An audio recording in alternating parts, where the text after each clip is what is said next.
Euzu billahi mineşşeytanirracim. Bismillahirrahmanirrahim.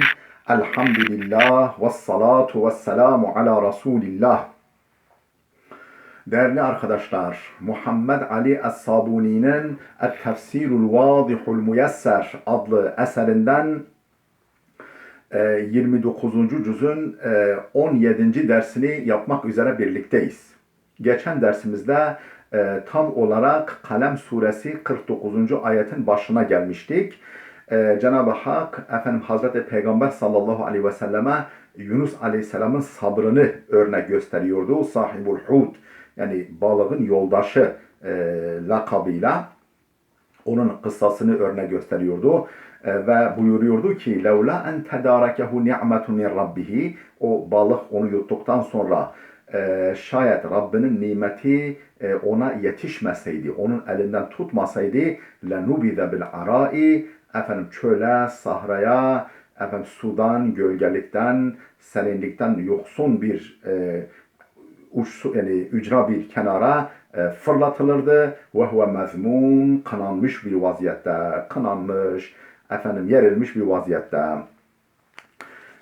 Ey levla en tedarekethu rahmetullahi biduaihi ve tedarru'ihi la turiha fil fada'il vasi'i minel ardi el khali minel cibali ve zilal ve huve mulamun ala martekeb ولكن الله أنعم عليه بالتوبة والإنابة فلم يلحقه شيء من الذنب.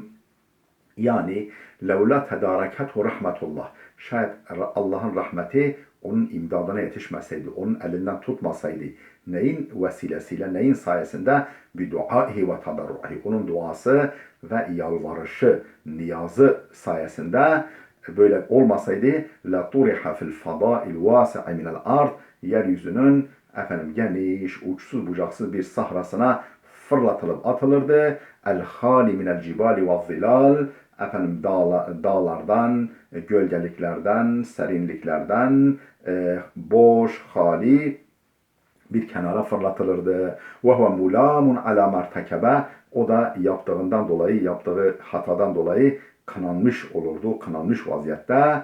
وَلَكِنَّ اللّٰهَ اَنْعَمَ عَلَيْهِ بِالتَّوْبَةِ وَالْاِنَابَةِ Fakat Allah Teala ona tevbeyi ve yeniden kendisine dönüş yapmasını nasip etmek suretiyle nimette bulunduğu, ona tevbe ve inabe, tevbe ve dönüş yapma nimetini ona verdi. فَلَمْ يَلْحَقْهُ شَيْءٌ مِنَ الذَّمِّ yerilmekten, sitemden, kınanmaktan hiçbir şey ona yöneltilmedi. Allah ona sitem etmedi, kınamadı. فَاَشْتَبَاهُ رَبُّهُ فَجَعَلَهُ مِنَ الصَّالِحِينَ Allah onu seçti. Allah onu seçti, onu salihlerden eyledi. Ey fastafahu rabbuhu ve ihtara li nefsihi. Yani Allah onu seçti, ayırdı kendisi için, kendisine halis bir kul olsun diye onu kendisi için seçti ve tercih etti. فَجَعَلَهُ مِنَ الْمُقَرَّبِينَ عِنْدَهُ الْكَامِلِينَ فِي الصَّلَاحِ Onu kendi katında has kullarından eyledi. Mukarrab, yani kendisine manen yakın ve has kullarından eyledi onu. El-kamiline fis-salah, salahta mükemmel, salih bir insan. Fehuve zu mekanetin indallah. Dolayısıyla o Allah katında yüksek bir konuma, yüksek bir statüye sahiptir.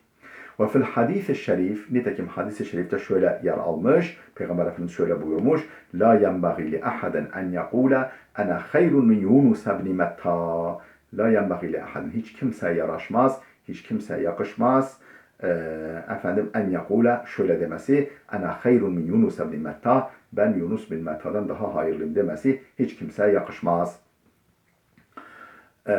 Ravahul Buhari, bu hadisi Buhari nakletmiş. Vel murad, maksat ne bundan? En la yentakisa ahadun kadrehu bisebebi gadabihi ala kavmihi ve hurucihi min beyne azhurihim dune iznin min Allah. Bu hadisten maksat şudur: en la yentakisa ahadun kadrehu. Hiç kimse onun kadrini küçük görmesin, onun değerinin düştüğünü sanmasın. Bisebebi gadabihi ala kavmihi, halkına öfkelenmesi sebebiyle ve hurucihi min beyni azhurihim onları terk etmesi. Ellerinden sıyrılıp ayrılıp gitmesi sebebiyle dune iznin minallah Allah'tan bir izin gelmeden yani görevinin başında peygamber görevinin başında bulunması gerekirken böyle Allah'tan izin gelmeden kavminden ayrılıp gitmesinden dolayı hiç kimse onun kadrini düşürmesin, onun değerinin düştüğünü sanmasın. وتختم السورة الكريمة ببيان شدة عداوة المشركين للرسول الأعظم صلى الله عليه وسلم الذي بعثه الله رحمة للعالمين وتختم السورة الكريمة bu sure celile noktalanıyor, hitama eriyor, bitiriliyor. Ne ile? ببيان شدة عداوة المشركين müşriklerin şiddetli düşmanlığını belirtmekle müşriklerin şiddetli düşmanlığını dile getirmekle للرسول الأعظم o büyük peygambere yönelik şiddetli düşmanlarını اَلَّذِي بَعَثَهُ اللّٰهُ رَحْمَةً لِلْعَالَمِينَ o büyük peygamber ki Allah onu alemlere rahmet olarak göndermiş. فَيَقُولُ Subhanehu Allah Teala Celle Celaluhu şöyle buyuruyor وَاِنْ يَكَادُ الَّذ۪ينَ كَفَرُوا لَيُزْلِقُونَكَ بِأَبْصَارِهِمْ لَمَّا سَمِعُوا الذِّكْرَ وَيَقُولُونَ اِنَّهُ لَمَجْنُونَ وَاِنْ يَكَادُ neredeyse اَلَّذ۪ينَ كَفَرُوا o kafirler neredeyse لَيُزْلِقُونَكَ بِأَبْصَارِهِمْ böyle şiddetli bakışlarından dolayı, kıskanç bakışlarından dolayı, hasetle dolu bakışlarından dolayı neredeyse seni devirecekler, yere serecekler. Lemma semi'u zikra bu Kur'an'ı duyduklarında ve yekulune ve derler innehu lemecnun bu adam çılgın, bu adam deli, ya laf dinlemiyor, bu adam çıldırmış diyorlar. Ey ve lekad kâdel kuffaru min şiddeti buğdihim leke yani neredeyse bu o kafirler sana olan şiddetli düşmanlıklarından ve adavetihim li dinike dinine olan düşmanlıklarından neredeyse en yasra'uke be ayunihim gözleriyle seni devirecekler. Öyle sert bakışları, öyle haset dolu bakışlarıyla sana bakıyorlar ki gözleriyle seni devirecekler. Ve yuhlikuke bi nazaratin mesmumetin katile o öldürücü, zehirli bakışlarıyla neredeyse seni helak edecekler. Hine semi'ul Kur'ane tetluhu aleyhim kendilerine Kur'an-ı Kerim'i tilavet ettiğin zaman bu Kur'an-ı Kerim'i onlara tilavet ettiğinde sen ve yekulûne min şiddeti buğdihim ve hasedihim leke sana olan şiddetli düşmanlık ve hasetlerinden dolayı derler inne Muhammeden mecnun Muhammed çılgın Muhammed çıldırmış Muhammed engel tanımıyor bu ne yahu bu nasıl bir insan falan diyorlar ve ma huve illa zikrun lil alemin oysa bu Kur'an bir çılgının sözleri değil efendim bir delinin sözleri değil ve ma huve illa zikrun lil alemin o olsa bütün alemler için bir uyarıdır, bir hatırlatmadır, bir kendine getirmedir. Ey ve ma hadal Kur'anul mu'cizul munzelu aleyke ya Muhammed illa mev'izaten ve tezkireten lil insi vel cin. Ey yani ve ma hadal Kur'anul mu'ciz bu eşsiz, emsalsiz, harikulade Kur'an değil el munzelu aleyke ya Muhammed sana indirilen bu Kur'an bu muciz, harikulade, eşsiz Kur'an değildir. İlla mev'izaten ve tezkireten. Ancak bir öğüt ve hatırlatmadır. Kimin için? Lil insi vel cin. Bütün insanlar ve bütün cinler için. Fekeyfe yusafu men nezele aleyhil Kur'anu bil cunun. Artık kendisine Kur'an indirilen bir kimse nasıl mecnun, nasıl çılgın, nasıl haşa deli diye nitelenebilir. Ve fi hâzihil ayeti delilun ala ennel isabete bil ayni hakkun. Bu ayette bir işaret var, bir delil var ki efendim göz değmesi, nazar değmesi haktır. Nazar değmesinin hak olduğuna, yani bir gerçekliği olduğuna bir delildir bu ayet. Delil vardır. Kema kâle sallallahu aleyhi ve sellem. Nitekim Peygamber sallallahu aleyhi ve sellem şöyle buyurmuş. El aynu hakkun. Nazar haktır. Yani efendim gerçektir. Göz değmesi gerçektir. وَلَوْ كَانَ شَيْءٌ يَسْبَقُ الْقَدَرَ سَبَقَتْهُ الْعَيْنِ Şayet herhangi bir şey kaderin önüne geçmiş olsaydı efendim nazar geçerdi. Yani nazar, göz değmesi kaderin önüne geçerdi. Şayet herhangi bir şey geçseydi. Ravahu Muslim bu hadisi İmam-ı Müslim nakletmiş. Ve kâne yuavvizul Hasene vel Hüseyne feyekûl. Nitekim Hazreti Peygamber sallallahu aleyhi ve sellem torunları Hasan ve Hüseyin'e şu duayı okurdu, şu nazar duasını okurdu.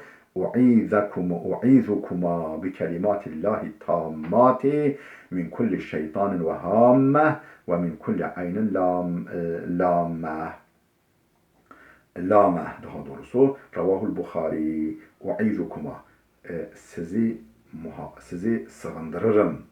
Sizi himayesine alırım. Bir kelimatillahi tammeti. Allah'ın o eksiksiz sıfatlarının himayesine alıyorum sizi. Yani o himayeye Allah'ın sizi o eksiksiz sıfatlarının himayesine almasını diliyorum. Min kulli şeytanın ve hamme, her türlü şeytandan ve her türlü haşerattan, zararlı hayvanattan ve min kulli aynin lame, her türlü zarar verici nazardan.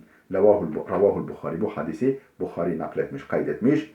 Ve hine işteka Resulullah sallallahu aleyhi ve sellem ragahu Cibril. Hazreti Peygamber sallallahu aleyhi ve sellem hastalandığında Cebrail ona gelip şu duayı okurdu. Fekale bismillahi erqike min kulli şeyin yu'zike min kulli hasidin ve haynin ve aynin Allahu yeşfik. Bismillahi erqike. Allah'ın adıyla sana dua ediyorum. Sana şifa diliyorum. Min kulli şeyin yu'zike. Seni rahatsız edici, sana sıkıntı verici her şeyden. Min kulli hasidin ve aynin. Her türlü hasetçi ve nazardan. Allahu yeşfike. Allah sana şifa versin. Ravahu Ahmed. Bu hadisi Ahmed bin Hanbel nakletmiş. Ve sallallahu ala seyyidina Muhammedin velhamdülillahi rabbil alemin. Efendimiz Muhammed'e Allah rahmet eylesin, salat eylesin. Alemlerin Rabbi olan Allah'a da hamdolsun. İntiha tefsiru suratul Kalem. Kalem suresinin tefsiri burada sona erdi. Değerli dostlar, Kalem suremiz bitti. Gelecek ders inşallah El-Hakka suresini işleyeceğiz. Allah'a emanet olun.